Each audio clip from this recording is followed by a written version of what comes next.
conversation with me today is Ms. Gladys Bogoshi, the CEO of Charlotte Maxeke Hospital, as we unpack the role of women in crisis situations, especially in the very volatile health sector of South Africa. This conversation goes directly to the issue of humanity and humanness. It is about how we treat the vulnerable and create a space for all people to inhabit their humanity. Welcome, Gladys, and thank you for making the time to share your thoughts and ideas with us for this very important research project through the NIHSS. After all, the voice of the woman matters, and it is the voice of the woman that needs to be heard. So thank you very much again, Gladys, for making this time. I know it's a very busy time in the life of a CEO in a very busy hospital. You've had a very difficult time in this last 2 weeks. So let's just start with that as a starting point. It's most current. What was the biggest challenge for you? I mean, this was unprecedented, I think, in terms of the health sector in South Africa. What happened in the different hospitals in South Africa? Yes, the last 2 weeks has been quite challenging, not only for health workers, but for the community. Because remember, the health workers respond to the needs of the community. I think one of the things that was tested in this last week is our constitution, which gives us right to life and right to health care. And our Labor Relations Act states it very clear that essential workers in a hospital is not only the doctors and the nurses, but it's everybody. If a doctor delivers a baby, he needs a set of instruments that need an operator. But once I deliver the baby, I need to be able to remove that linen and put the clean linen. At the same time, I need somebody to run to pharmacy to be able to give me the medication. So that's what was tested last week.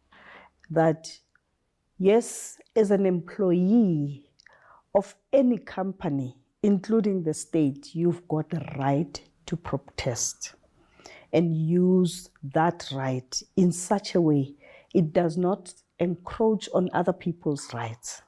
Because as you have your rights, you also have responsibilities to respond to other people's rights. So in our situation, the difficulty we had is that, yes, there were those who were aggrieved, and it was their right to protest. The difficulty was that those who felt that, much as they would also like to have a salary increase, they were not allowed to come in. At this hospital, we had 900 patients already inside the hospital, and none of the day nurses or other people were allowed to come in the beginning. And throughout the day, it was just negotiations to say, but guys, those patients need to eat. Those patients need medication. Those outpatients that you allowed to come through need somebody to register them, but they also need a doctor to see them. So it was a whole period of negotiating the humanity of the patients. It must have been a very difficult time for you. As the CEO of the hospital, did you find that you had to apply yourself and put forward some very creative solutions, or negotiate in a very creative way in order to make sure that the hospital continues to function and that the patients get that right to life and dignity that they are protected or guaranteed through the Constitution? You know what was interesting? When I came in, I acknowledged that they had a right to strike, and I negotiated my way as an individual, as a CEO, that you have all the right. By the way, I'm also an employee. I need the increase. However, I also have a right to go and look after the patients who are in there and manage the situation when I'm in. While it was a little bit difficult, but I think that humanity came in. And I'm not sure if it's because I was a woman and talking like a mother more than a CEO. I'm not sure. And what was interesting was that the concern was not only from women, people who were at the road. I guess it's how you say the message that you are not saying stop what you are doing, but also give me my right to go and do what I think is correct for the most vulnerable, disadvantaged people. 87% of the population of South Africa that uses the public sector. You know what you said, it just reminds me of a conversation I had. I think it was with the Bogoshi, where she said, the new hard is actually the soft. And women, women leaders in positions of power, etc., where they have the opportunity to make influence or to impact on decision making, are the ones that are changing this way. So before it was very hard, macho, aggressiveness. Now you're finding that women are coming in with a softer approach, with a more human approach, more empathetic, more recognizing the context, recognizing who you're speaking to, and realizing that each person needs to be spoken to according to their level or their cultural context or their understanding. So it's an appreciation of the position of the other to whom you're speaking to. And what I heard from you is exactly that. It's recognizing that they have a right, that there is a proper argument to be made on their behalf, but it's also to address those that are left behind or who are waiting or dependent on those who serve them. So I really like that. And so let me see that approach that you speak about certainly has been informed by something. So as an African woman, do you think that your approach to intervention in times of crisis and conflict is impacted by particular ideals that are implicit to your cultural background? I can't agree with you more. Perhaps if I give a short background about myself. Yes. I'm a second born in a family of 5, 2 girls. My younger sister is 7 years younger than me. So I grew up with boys because it was my elder brother and 2 brothers. Okay. But what was funny is that even when I went to school, I ended up having many friends as boys. And I guess if you go with boys from an early age, you learn that boisterous type of life. But as a woman, I think it's a talent or a gift that God has given us, that compassion, that even if it's tough, you still drop a tear, you still think of the very person who may hurt you. And I guess that background also from where I grew up, but also an influence from my mother who was in Ndebele and went to school when she was much older. And I could say if I listened to her, she was sort of like bullied, going to a class when you are 10-year-old in sub A at that time, and you are going to school with the 6-year-olds, including the different cultures, because she was in Ndebele and the school was in a North Soto area. So at the end, as in Ndebele, you are seen as a sort of like maybe a second class citizen. Maybe you are not that intelligent. Why did you come to school as this old? And she also had to learn to be boisterous. So she was a disruptor. If you said to her, this cannot be done, then you are telling her, go and do it. And so because she was a domestic worker and never home, she said, I don't want stupid children. You fight your way. So we started fighting, myself and my sister and my family, because she said, when I'm at work, while they are bullying you there, you can't wait for me to come back from work. So she taught us to fight our way, but she also said, you are an individual. So if you are an individual and you don't agree with the other people, you still can voice your opinion without being diluted. So I think the culture plays a very important role. Where you come from plays an important role. And this brings me to parenting. I look back at my life and I believe that children learn what they see, not what they are told. I see myself now that my mother has passed on in 2018, may her soul rest in peace, that I actually look like my mother, I act like my mother. And it's because of constant seeing how she used to solve problems, how she used to overcome her obstacles as a woman, how she made sure that we all get education, because her motto was that I can give you how much money, but the best gift I can give you is education. because that will not only give you freedom, it will give you economic freedom. And you know what? Nobody can steal it from you. If I give you money, somebody can just take it from your bank. So your cultural background, very, very critical. Your upbringing, very, very critical. The way your parents taught you, because at home, it was not about your job is to wash dishes. All of us had a job to wash dishes.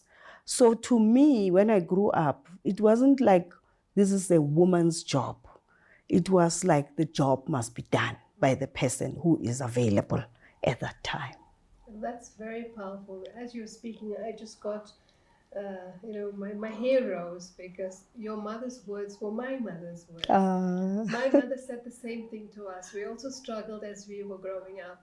And she told us, she said, the most important thing that I can give you is the gift of education. That's all I'm going to give you. Use it well. And it echoes exactly what your mother said. So, if I think about that and you speak about the influence of your mother, it certainly was a very matriarchal influence, a strong matriarchal influence that shaped you and determined your positionality in terms of yourself and how you view other people. So, in your experience, today, in the context in which we find ourselves, post 1994 South Africa, a South Africa that is struggling heavily with the trauma of its past, a past of apartheid, of racism, of discrimination, fueled by a very strong patriarchal ideological system that has infiltrated through colonialism, etc.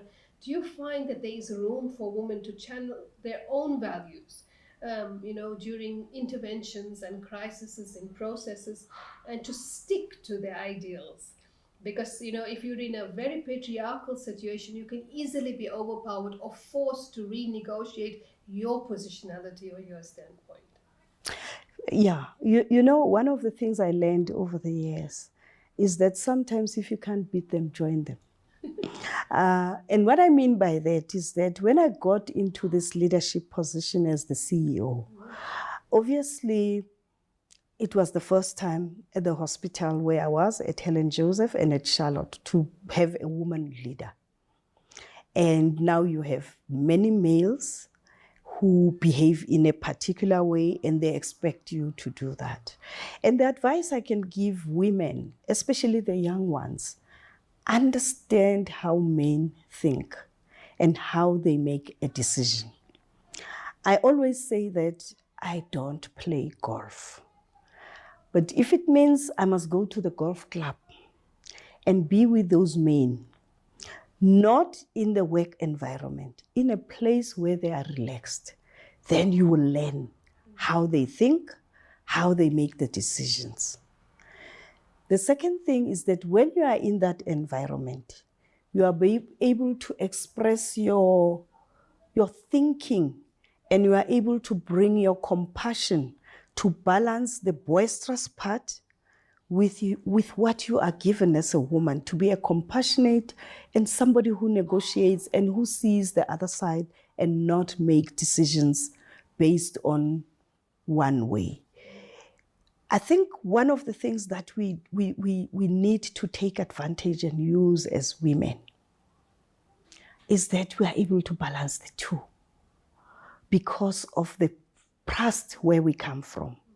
Remember, the women had to be men, mothers and fathers when the men were either in jail or at work or whatever reason they were not at home. So you were responsible for the girl child and a boy child. And you had to make sure that both of them strive with whatever they would like to do. So I think we were very fortunate because our parents gave us that opportunity, played that role. We saw how the march of the women, where they said enough is enough, they brought people that never thought these women can do that. But I think the most powerful for me is that I have yet to see anywhere in the world where the war was started by a woman. Yes. Leader, anyway. Because women do recognize that there are problems, but they try to negotiate to have a win-win situation. But they also try, I guess, because we are the ones who give birth to save lives. And so the minute somebody says war, I think the first thing that comes to my mind is how many casualties are we going to have? How are the hospitals going to cope with the numbers? And I guess women in leadership always have that at the back of their mind. They know there's a problem that must be solved, but war is better than talk. You know, that is something that I think more people should pay attention to, because if more people thought like this, then we would recognize that women leaders actually do make very sound decisions, and that much of what they have to offer is a better way forward, because destruction and the path to destruction has been charted by men mostly. And the most vulnerable in those situations are always women, children, and the aged. So you'll recognize the impact of conflict, of trauma, of violence on the female body. And so when you think about any situation, you're thinking about averting that or staying away from that particular scenario that will expose that female body to that, extreme cases of violence. And I hear that very dynamically in what you've just said. So, in your opinion, then, when a woman such as yourself or other women leaders making decisions or taking decisions, what are the criteria, the values, the goals that they should be focusing on considering in order to determine a particular intervention, a social justice intervention? You had the COVID-19 experience. You obviously had to bring certain goals, certain criteria, certain values to the fore in order to deal with this and to intervene appropriately. So, and even for nation building, because I mean, this is a very vulnerable and volatile sector that you are sitting in, so there are many things that impact on your leadership and decision-making process. And so if you were giving guidance to the young ones, to the youth, to other female leaders who are entering this space for the first time, what would you suggest? For me, your personal values are quite critical. There are some values that maybe you might compromise a little bit, maybe you like spending and you want to restrict yourself, but sometimes you just want to spend some money. But there are some values that you need to stand by them. As an example, my most important value to me is integrity. I always say if somebody is unable to come to work and, because they spend all their money, they don't have money for transport, I become very sympathetic because I want to understand it might be something deeper than that. But I have difficulty if I find that your hand was found in the cookie jar. Because as a CEO at the end of the day, I probably am accountable for that. And so you need to articulate those values that you value the most. And I always say to everybody, if you are caught with your hand in the cookie jar, I'm not even the right person to deal with you. They must call the police before they even tell me.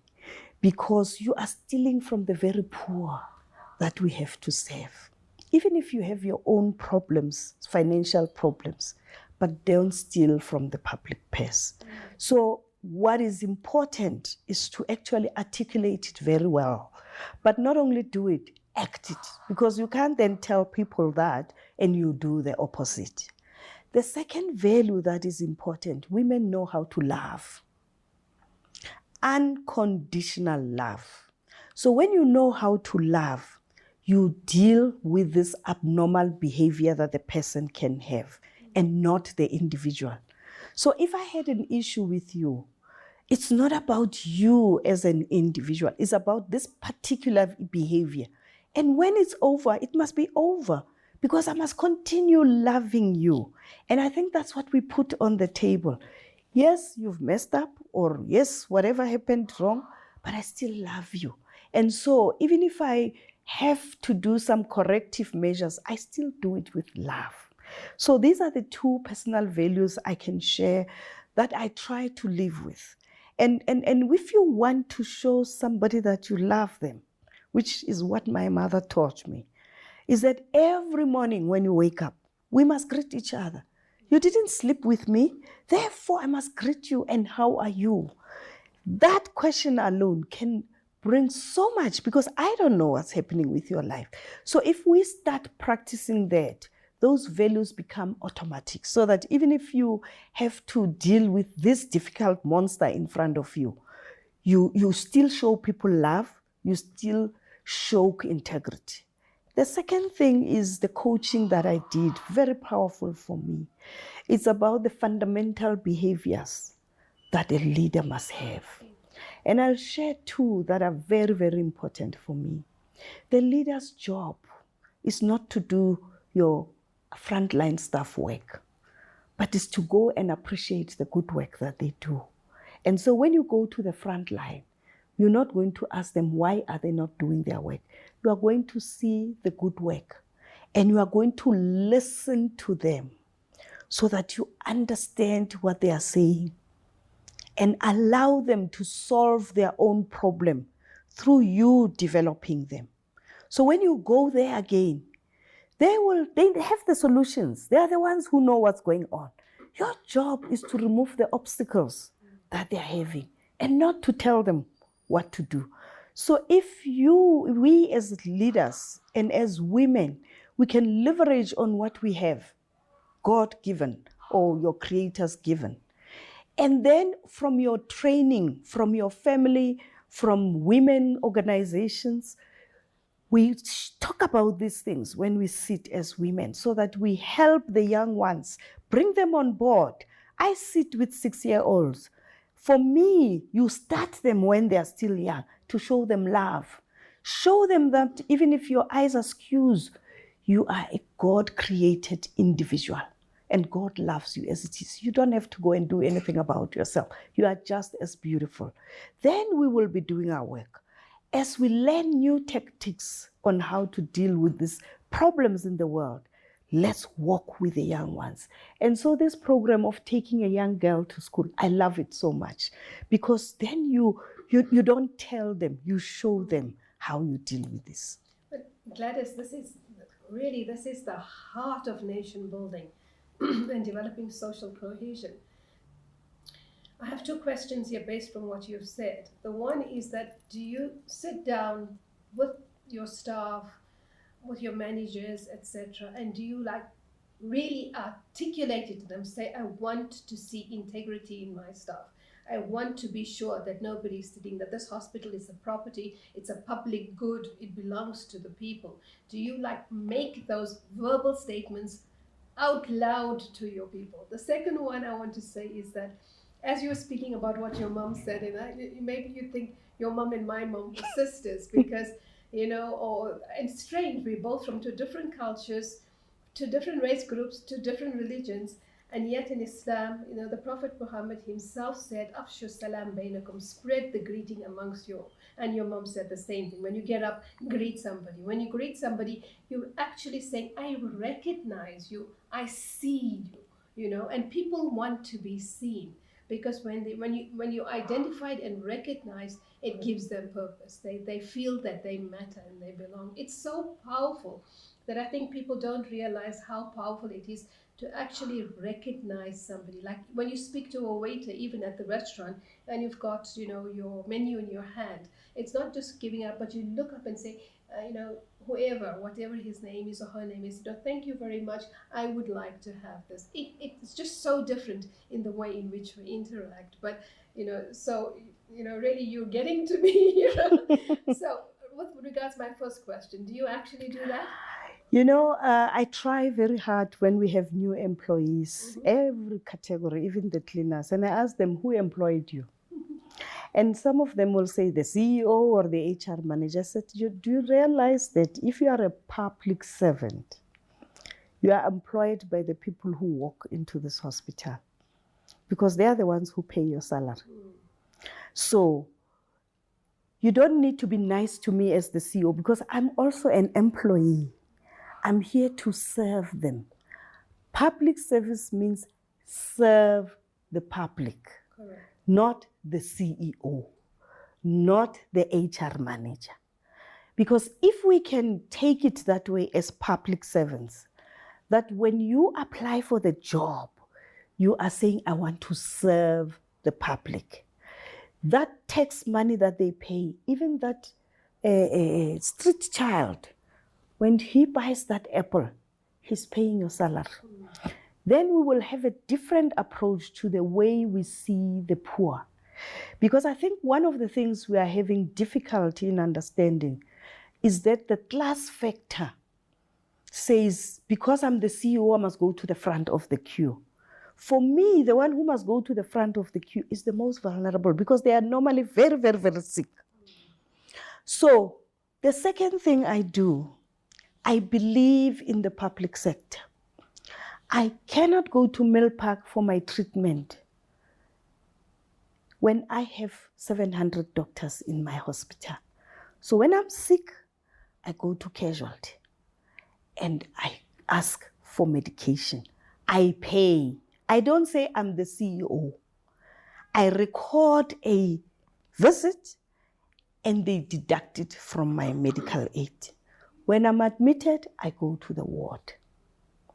The second, in my own, yes, I am admitted here. I'm a patient at Charlotte. This is different, and it's like, what doesn't happen? Because the question has always been from most of our politicians, if you look at the landscape, when they get ill, they never visit a public hospital. In South Africa, they'll go to Russia or wherever else to get medical treatment. And the question is that if you expect the citizens of the country who have put their faith in you and chosen you as a representative, you don't give them the same respect that you want for yourself, but you're saying something so different. I believe in them.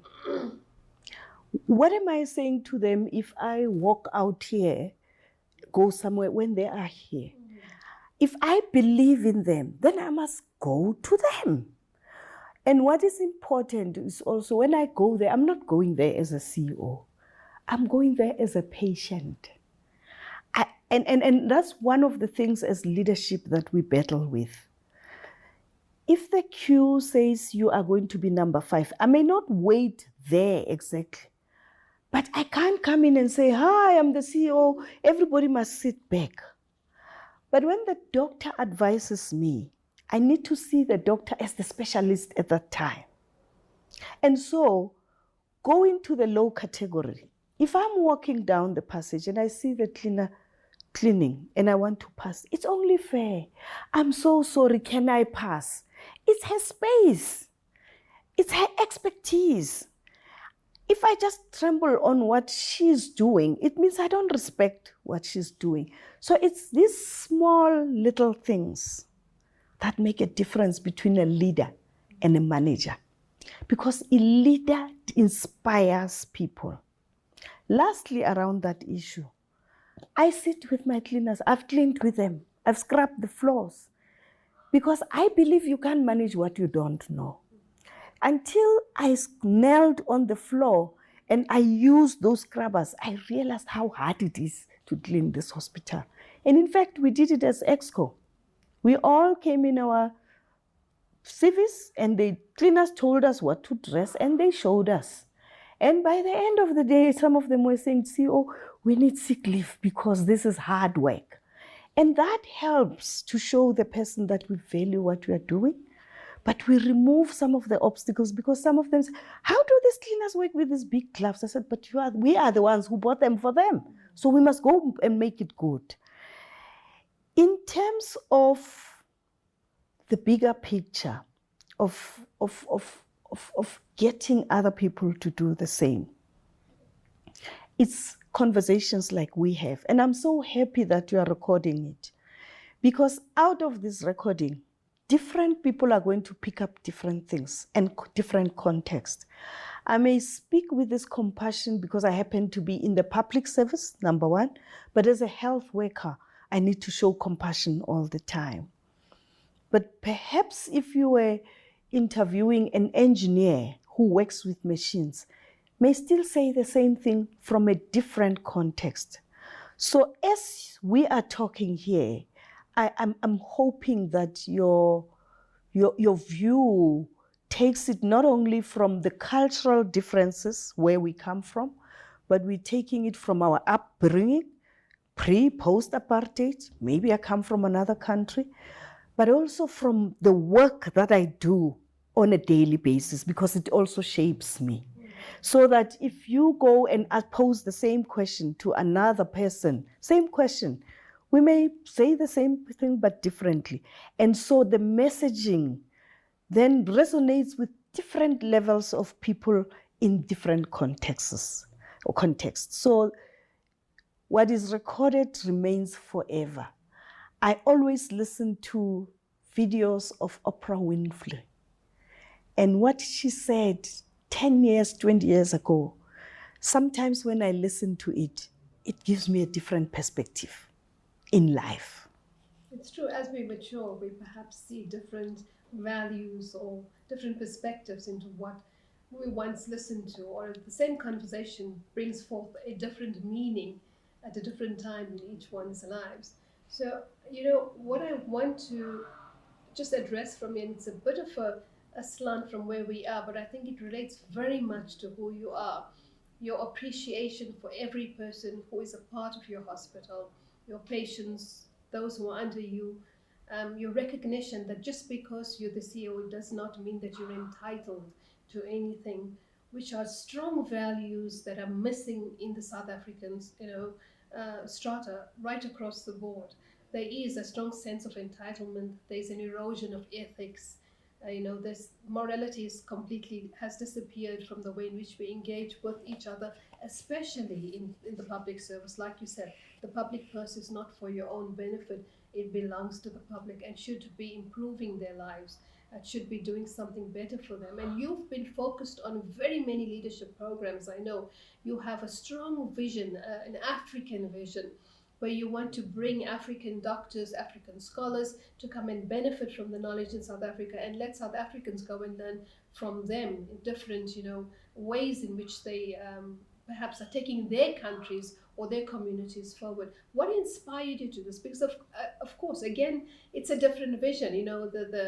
The message that has come out about South Africa is that we're xenophobic, that we have a dislike of the other Africans, etc. But your message is the total opposite. It's to say, no, we need to share, we need to cooperate, we need to learn. Upbringing is so important. My grandmother, from my father's side, her house was a community house. So when you were cooking, you cooked in case visitors come. If she had 2 cents or 100 rand, she shared it with all of whoever walked in, whether she knew or not. And I saw that in my mother. I saw it in my family. And so sharing has always been something that I grew up with. And my philosophy is that somebody gave me an opportunity to be where I am. They didn't have to, but they did it. So on what grounds should I keep what I know or what I can do to myself? And so when I came to Charlotte Maxeke Hospital, the person that this hospital is named after, she said, if you rise, bring somebody with me. So she just consolidated it. My vision is that we must make this world a better place where people are. People should not leave their rural areas because they want better medication. So if Mahomet cannot come to the mountain, then the mountain must go to Mahomet. The doctors here, they go to Carletonville, they go everywhere to go and capacitate the people who are there, so that those who come to this hospital must come here because it's the only place they can come. They mustn't come here because they feel maybe the people at another level are not well capacitated. So the same with Africa. The same with the first world. By the way, the first world learns a lot from us. We accommodate them because they come here. And you know what is good about hearing us? We sometimes underestimate our value as Africans. We underestimate Ubuntu. That is so powerful. That greeting that you were talking about, when they come here, they can't believe how free it is to share with them, how free we make them comfortable, how free we are to invite them to come back, how extra miles we go to try and make sure that by the time they leave, they have absorbed as much as possible and they are welcome to come back. So we as leaders, especially women, because we learned it from a long time ago, that if you had one onion, it was meant for the whole community. If it meant all of us are going to eat a piece, but all of us will have something, rather than me being full and the rest of people, we have an advantage. We can do it. I think it's important to recognize our men, because most men you know that we have many women-headed families, single parents. And I think if we can leverage on that to bring it to our men, that yes, you need to be strong like you're supposed to be, but there is this soft issues that you can bring up. We bring them more, but you also can. And so if we do that, we must also appreciate our men, that you are coming to the party. We can influence them, not to go to war, but to talk. And so I cannot emphasize the power we have as women. I believe we can change the world as women. And as they always say, the journey of 1,000 miles starts with one step. I feel I must contribute. And so if you contribute, another woman contribute, we increase our circle of influence, and this world will be a better place for everyone. So, but Gladys, many of the things that you speak about, that was in your time, in your home, in your culture, in your community, in your society. Post-1994, South Africa is almost a different country, a different place, a different space, a different feeling in many ways. The benefits that you had, the blessings that you had, the leadership and the support structure and the wisdom that you grew up with from your grandparents, from your mother, do you find that still exists in the homes today, and that our youth are getting the same that you got? Or is it that, this modernization, this shift, this open kind of a society in which everybody feels they're free and South Africa's democratized and it's a free for all, has it eroded those values? Has it taken away from that upbringing? Or is it that the urban populations are still very much different to what you find in the rural areas? One of the things I always say is that in any circumstance, and in this case is what you are taking, we should not throw the baby with the water. There are things that happened very well pre-94. Like I said, women stood up and they realized that they actually have a voice. But there are things that happened post-94 that are very good that we must leverage on. So I think one of the things that is very difficult, as you say, is what do you pick from the old? The values, for example, that must continue. Even if we modify them or we modernize them, greeting somebody can never be changed. We can change the hello to hi, but it's the greeting. Smiling to somebody can't change, right? But using the gadget, the new technology, can change the way we communicate. And so for me, the duty that we have as elderly in the community is to walk with our young ones that smiling is a norm, talking is a norm, but you don't have to greet like the way we used to greet below. The second thing is that what I lament the most is that we are in the same house, but we are actually not in the same house. Technology has taken over the normal teachings that we used to sit around the table dinner time. You go to restaurants, we are in the restaurant, but all of us are on our phone. There is no conversation, there is no eye contact. So how do we go to the 6th industrial revolution, use technology, but have time to put that technology away for a few hours, daily, monthly, I don't know. Go to church and sing. Go to the community and sing. So the difficulty, perhaps the challenge, is how do the person who grew up in the 60s try to adapt to the young ones. Because I always say, like I said, if you can't beat them, join them. The young ones like amapiano, music. I like Jim Reeves, I like whoever. How do I make them to appreciate my music, but I also appreciate their music and understand where they come from? And so if we can go on that path and be deliberate about it, yes, you can sit with your gadgets for whatever, how many hours, but can we at least on Sunday have a full breakfast and we prepare it together in the kitchen, men, women, whoever. Bring your aunts and your sisters and we sit.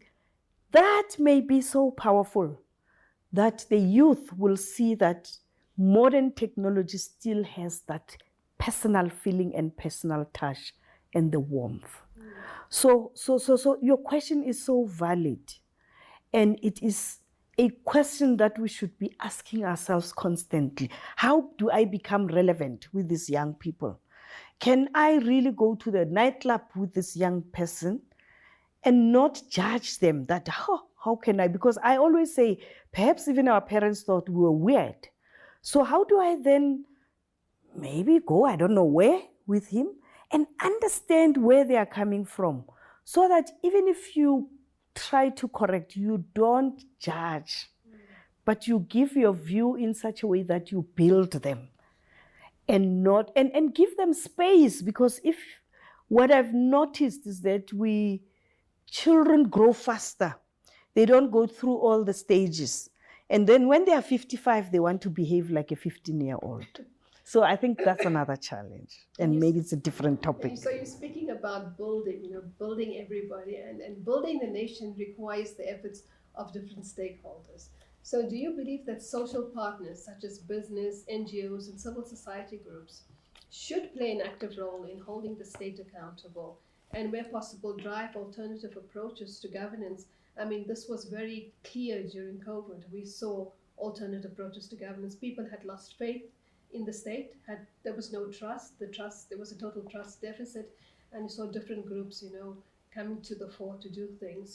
So do you believe that they should come together and hold the state accountable in order to nurture a more participatory democracy and democratic process, so that we can have the future that we see and hope for both ourselves and for our children? For me, it's not even about an NGO.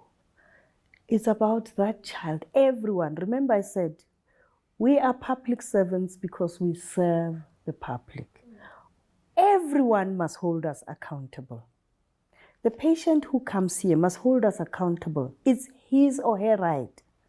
The NGO must hold us accountable if we do not do what. The private sector must hold us accountable if we don't deliver on them. The justice system, everybody. But there are two things that are very important for me. As you hold us accountable, because it's your right to health, also be responsible. Because most of the time, one thing that really worries me is that everybody knows their rights, but people don't know their responsibilities. The same with sometimes the NGOs, the private sector. They hold the state accountable, but they don't bring their responsibility. What do I mean by that? There is no way that the government can be able to look after 87% of the population with the 4.4% of the GDP that we use for health. It is impossible. Where 4.5% of our GDP around there is only going to the 13%. Me and you who have got a medical aid. Remember, when I'm talking about 87% of the population is the most vulnerable, the unemployed, and what have you. Coupled with all the other undocumented people, the state carries that. Remember, even when you go to private, when your medical aids funds are exhausted, what happens? go to the state. And when you come to the state, the medical aid says, no, the money is not there. Where does the money come from? So the responsibility of the NGOs and the public sector, the private sector, is to partner with the state. And that's why COVID showed us that if we partner where it matters, nothing is impossible. COVID-19, there are three things that it taught us. That the vanguard of the struggle towards a healthy community is the health workers. You can be how rich, but COVID-19 with your billions, you needed a nurse and a doctor to keep you alive. And so one of the things that needs to be done is to recognize the health workers. To me, I'm not saying that soccer players should not earn a lot of money or musicians, but these people risk their lives to keep me and you alive. And their salaries and their appreciation is not what they are doing. They do it for the love of it as the talent. The second thing that COVID taught us is that when you go to war, you need weapons. And COVID taught us that the Makarov and the AK-47 will not save you.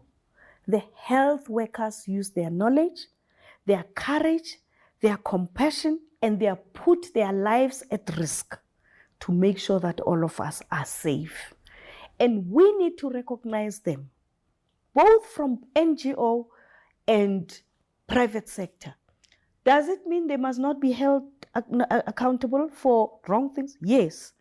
But if I always give this example, we deliver 800 babies per month in this hospital. When one thing, sometimes it's not even construed properly, goes wrong, the public sector does not work. They forget the 790 that we delivered every month for all these years that are alive and serving the community. So the last thing that COVID taught us is that money will never keep you alive.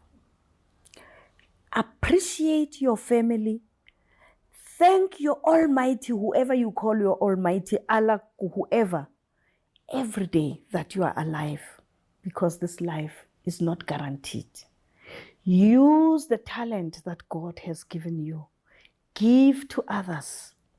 Share. Appreciate the people who do good for you. And thank your Creator that He's given you another chance to live.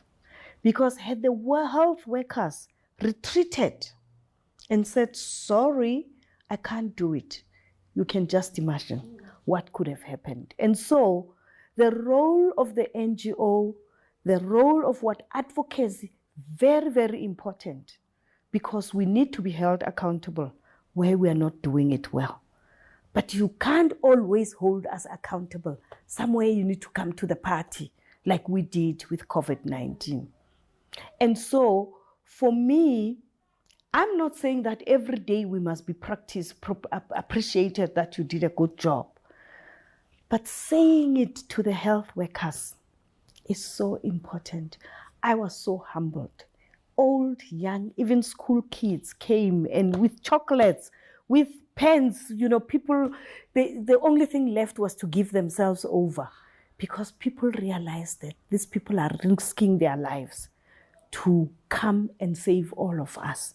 And that goes a long way in making us as public servants, especially in the health environment, to feel valued and to feel appreciated. And so on behalf of the South Africans, as a health worker, but as a leader in the public sector, I want to thank everyone, church, whoever who leaned down and prayed, who came to give a chocolate, who gave money to buy that a ventilator, who came and just sat and sang, who came to give somebody a flower and say whatever. That we show that Ubuntu does exist if we put our efforts. The question I have is, so what now that COVID has passed? How do we leverage on that? How do we remind one another that we have it in us? It's in our hands, like Nelson Mandela said, and use it.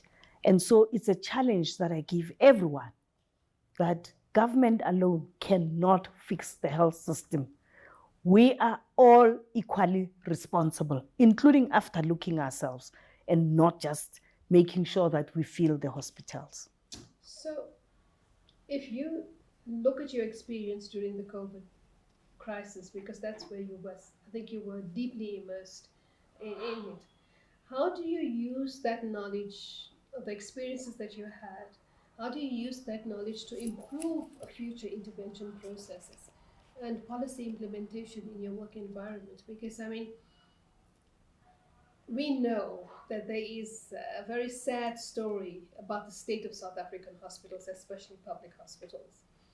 And we're hoping that those few that are led by women will stand out as examples of functioning hospitals, and where you can see a change in the way in which the hospital is run and in the way in which, you know, people view both the staff and the patients. It's fundamental to us recognizing each other's humanity, building the dignity of a very dehumanized people, because African people have been dehumanized. And it's worse when you walk into certain of the public hospitals and you see the state of those hospitals and you think, oh my God, like, I mean, how much more dehumanized do they have to be, you know, or to feel? So looking at all of this history, the problems that we've had, how do you take your experiences? Like you said, the first one was appreciate the health worker, and you're thanking, and thank you for that, for thanking the people who came and played their part and recognized the health workers. But for the future, to improve the future, and for, you know, implementation in different policy proposals or whatever that will come forth, what would you suggest? What would you recommend? You know, for me, it's the bottom-up approach. COVID taught us that the people on the ground know what's going on. By the way, this hospital was the only accredited hospital in the country to receive any highly infectious disease. And so in Christmas, January, when you were still in your festive, the people on the ground who are there said there's a problem. And for me, it was unprecedented in the fact that nobody knew that we'll end up with a pandemic. So if we can listen to the people on the ground, because when they came and I said, where did you get this? They said, this is the evidence. And then I said, but then what do I do? They came with solutions. The people on the ground know the solutions. They said, if you do this, if you do this, if you do this, this is what's going to happen. Let's listen to the people on the ground. So that when we change policy, the management by memo must change. Because when you write that memo, you are not on the ground. The second thing is to use evidence-based medicine or scientific evidence. What worked 2 years ago may not work right now. And so we must really use research to change policy. Who does research? The people on the ground, the scientists, the people who have interest in that. So all those papers that are being released, we need to go and say, is this in line with what we are planning? The third issue is the vision. You know, I like Stephen Covey. He says, begin with the end in mind. If you don't know that you want to go to Dubai in December for a holiday, you will buy a ticket to India and go in June. So if we all have the same vision as the country, we don't have to come from the same religious group or same political affiliation or whatever it is that you have. But do we want South Africa to be the best country in the planet? So that even if I hold you accountable or I don't agree with you, but the baseline is that South Africa must be the best. Whatever you do. And so, if we see that, so that even if you hold me accountable or you criticize me, but you still further the end in mind, we have the resources, we have the people, we have the character, we have everything. We just need an orchestra that is in sync, that has one conductor, and everybody presses their key at the right time with the right level of noise and the right level of pressure and length of whatever you do. Because you can imagine Pavarotti singing with his beautiful voice, but the orchestra is doing the opposite. It's a disaster. Disaster. So I think for me, whether you are NGO, you are a political leader, do we have the same vision? Do we want to see our children being the best? Where do we want to see this country in 50 years? So that when we go back to that strike that you spoke about, could have been my mother, it could have even been you. If you had a heart attack at that day when the gates were locked, you probably would have been dead by now. And this poor family would have stayed without a mother, a father, whatever. And so your rights should not supersede the rights of the nation. Very interesting. I hear somewhere there were some bullets, rubber bullets shot. The very people who closed the gate, I hear it was at Bara. They ran to the same Bara hospital. So it shows that health is not a nice to have. It's a right that was given by God to all of us. And so if we do that as a country, to say we can live in South Africa peacefully, yes, we will have differences, so that we agree to agree or we agree to disagree in a very civilized manner. We can share the space. We can. And we can further whatever beliefs you have, whatever you have, but the aim must be this country must remain standing in the next 100 years. The children who are here must benefit from the sweat and all the problems we had as the country. So you touch on a very important thing in a different perspective as you experience from COVID.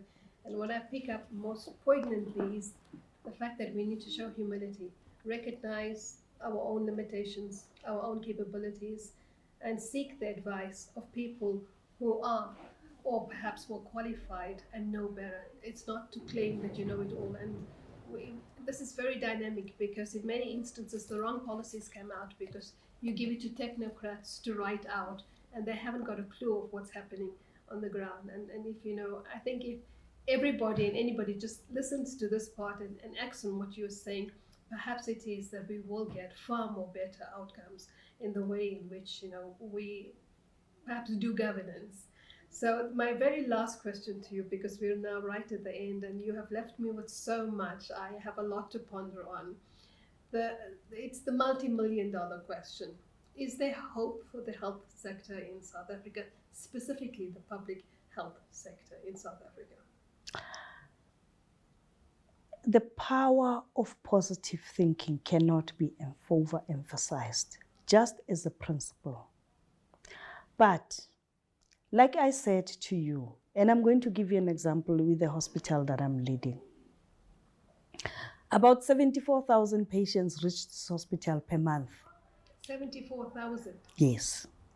On a daily basis, there's about 1,800 patients who come here for their clinics in 53 different clinics. This is one hospital, public sector, right? On a daily basis, we do about 61 operations of elective surgery. We run 4 emergency theaters, 24/7. And those people come out alive and go back to the community. On a daily basis, a woman or a man or a child who the government classified as non-paying. If you are a pregnant woman, or you are a child under 5, or you are a pensioner who is not earning a certain amount, when you come here and you need a heart operation of 500,000, we do it for free. Not, you pay nothing. And you get the same amount of attention in terms of treatment. If you have a medical aid, I just had a conversation with somebody who needed cataract surgery and doesn't have a medical aid and was told she needs 28,000 rands to do one eye. And if you are an old person or you have a medical aid, if you are old, we will do your cataract for free. Yes, you may wait, but you will get the cataract surgery. And so that's why I'm saying, criticize, but get your hands dirty. Those partnerships will make this. We have beautiful policy. There are very clear building blocks. And for me, NHI is not a nice to have. It's a must have. Because around this area, 5 kilometers radius, there's probably about 7 private hospitals. But Charlotte alone must see all these people. And the very private hospitals, if your medical aid gets finished, they send you here, or yourself, you don't even wait for them to send you here. You come here. So the system works. It just has certain problems, right? One, infrastructure. This hospital was commissioned in 1972. Some of the hospitals, Yusuf Dadu, I think is 137 years old. So if we can maybe focus on the look and feel and maintain what is old, renew on time, and focus on that, we will make this better. Leadership is also very important. Things have changed, as we say. We've got old way, new ways. How do we then bring everybody on board to see the same picture? There's issues of corruption, which we can't run away from. It does happen. And that's why for me, integrity. If I have this 20 rand and I use it appropriately, it's okay. If we can tackle corruption from all directions. Remember, as you steal, there is somebody who's benefiting outside. So when we tackle this, let's not see only the public sector people because they have partners. Let's just address it from all directions because there's not enough money. And so the little that we have, let's use it appropriately. Then, as you rightfully say, let's implement our policies, but use evidence, science to improve and what? Let's collaborate. Let's have the same vision as the country in health. Because the people who come to the public sector, I always say to my staff, nobody leaves their house in deep slot with their last 10 rand to come and waste their time. They are sick, these people. They need us. Whether you have medical aid or you are in private sector or what have you. And so the state, maybe you can say we're not implementing policy fast enough the way we do. But how do we help in terms of ensuring, with all its problems, the NHI, that we see access and equity?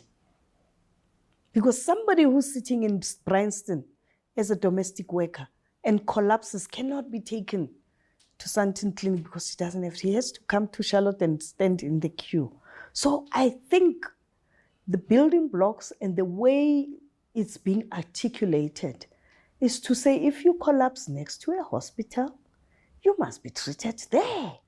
And you must get the same treatment. It mustn't be because you are a CEO, then you stay in your private room and you get TV and you get nice food there. I'm not saying you shouldn't, but health is a right. But I'm going to interrupt you with one last very difficult question there, and we have to call it a day from there. I agree with everything that you were saying, but the bottom line is people will say we don't have trust. There's no trust in the state and that the state will, implement correctly because what we have seen so far is not, in terms of evidence, it does not lead a citizen to trust the state. You understand? The capacity of the state has been eroded, and the state has not shown any goodwill to its citizen. It has basically left the poor on their own. Okay. So how do we then build this nation, build this vision that you're speaking about, where you're saying that if I collapse outside center, I should go there. That we have this partnership, but the partners are not trusting the state right now. So where do we go as citizens? I think for me, as I say, there are certain things we're all born